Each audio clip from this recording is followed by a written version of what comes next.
गुरु प्यारी सात संगत जी, सभी को प्यार भरी राधा स्वामी जी। तो संगत जी, आज की यह साखी से हमें पता चलेगा कि गुरु के नाम जप करने से हमारे जीवन का कष्ट कैसे दूर हो जाता है। तो गुरु प्यारी सात संगत जी, संगत से विनती है, साखी को अंत तक जरूर सुने। एक सत्संग करता था, जिसका दोस्त हुआ करता था जो सत्संग से नहीं जुड़ा था। तो सत्संग करता उसे बोला कि अब तो तुम्हारी उम्र भी हो गई है, अब तो तू गुरु से नाम दान ले ले, तुम्हारा इंसान की योनि में आना सफल हो जाएगा। लेकिन वो हर बार सत्संग करता जी से बात को टाल दिया करता था। जब वह सत्संग करता बहुत दिनों बाद अपने दोस्त के घर गया, तो वह बहुत बीमार हो चुका था। जब सत्संग करता जी अपने दोस्त को मिलने की दोस्त ने संगत संगकर्ता से कहा कि अगर बाबा जी मुझे ठीक कर दे तो मैं नामदान ले लूंगा। तो सत्संगकर्ता जी ने कहा, अभी भी तू शर्तें रख रहा है, अब तो मैं ठीक से चल भी नहीं सकता, मैं क्या करूं। तो सत्संगकर्ता जी ने कहा कि मैं तुझे कितनी बार समझाया था कि नामदान ले ले, तूने मेरी एक भी नहीं मानी।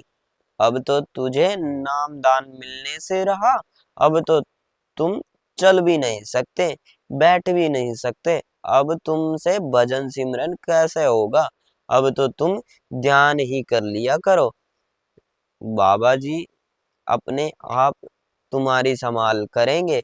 उस बुजुर्ग के दो बेटे भी वहां खड़े थे। जब सत्संगकर्ता ने बात कही और सत्संगकर्ता यह बात बोलकर वहां से चले गए। 1 महीने बाद उस बुजुर्ग का आखिरी समय आया, तो उसने यम दिखाई देने लग गए। तभी उस बुजुर्ग ने अपने दोनों बेटों को आवाज लगाई, जल्दी आओ।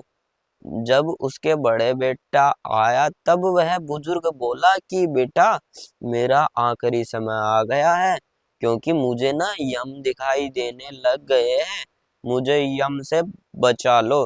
तब बेटों ने कहा कि पिताजी, आपका याद है जब सत्संगकर्ता जी आए थे तो उन्होंने आपसे कहा था कि बाबा जी का ध्यान किया करो। बेटों की कहने की देरी थी, तभी बुजुर्ग ने बाबा जी की ध्यान किया, तो वह बुजुर्ग बहुत जोर जोर से हंसने लग गया। तो दोनों बेटे यह देखकर हैरान हो गए। उन्होंने पूछा कि पिताजी, आप हंस क्यों रहे हो। तो बुजुर्ग ने कहा, जैसे ही मैंने बाबा जी का ध्यान किया तो वह यम भाग गए और बाबा जी आ गए। बेटों ने कहा, बाबा जी से पूछो कि हमारे लिए क्या हुक्म है। तो बुजुर्ग ने कहा कि कल शाम बाबा जी मुझे 7 बजे लेने आएंगे। अब यह बात सारे गांव में आग की तरह फैल गई। कल शाम 7 बजे बाबा जी उस बुजुर्ग को लेने आना है। तो उस दिन 6 बजे ही सारे लोग उस बुजुर्ग के घर आकर बैठ गए और वह बुजुर्ग बिस्तर पर लेटा हुआ था और खुशी खुशी अपने बेटों से टाइम पूछता है कि कितना टाइम हो गया। संगत जी, जब हमें पता चल जाए सदगुरु हमें लेने आना है, तो कितनी खुशी होती है। दुनिया तो मरने से डरती है, तो सतगुरु लेने आता है तो कितनी खुशी होती है। तो उस बेटे ने कहा, पिताजी अभी 7 बजने में 5 मिनट बाकी है। बुजुर्ग ने कहा कि बाबा जी ने मुझे लेने आना है और मैं बिस्तर पर लेटा हुआ हूँ, यह अच्छा नहीं लगेगा। ऐसा करो, मुझे उठाकर जमीन पर रख जमीन पर बिठा दो और एक तरफ तुम बैठ जाओ और दूसरी तरफ अपने छोटे भाई को बैठा दो। तो बेटा ने ऐसा ही किया। तो फिर उस बुजुर्ग ने टाइम पूछा, तो बेटे ने कहा 7 बजने में बस 2 ही मिनट बाकी है। तो बुजुर्ग ने कहा अब तो बाबा जी आने ही वाले हैं। अब उनकी घर गांव के सारे लोग इकट्ठे हो गए कि बाबा जी ने लेने आना है। जैसे ही घंटी घड़ी में 7 बजे उधर लाइट चले गई। 2 मिनट बाद लाइट आई तो वह बुजुर्ग हंसते हंसते अपने शरीर को छोड़ चुका था।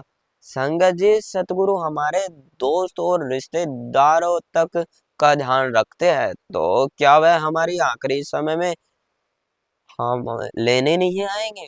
तो साथ संगत जी, आज की यह साखी यही समाप्त होती है। और संगत से विनती है, अगर आपको यह साखी अच्छी लगे तो वीडियो को लाइक करें और अपने दोस्तों में यह साखी को शेयर करें। और नई नई साखी सुनने के लिए हमारे चैनल को सब्सक्राइब करें। राधा स्वामी जी।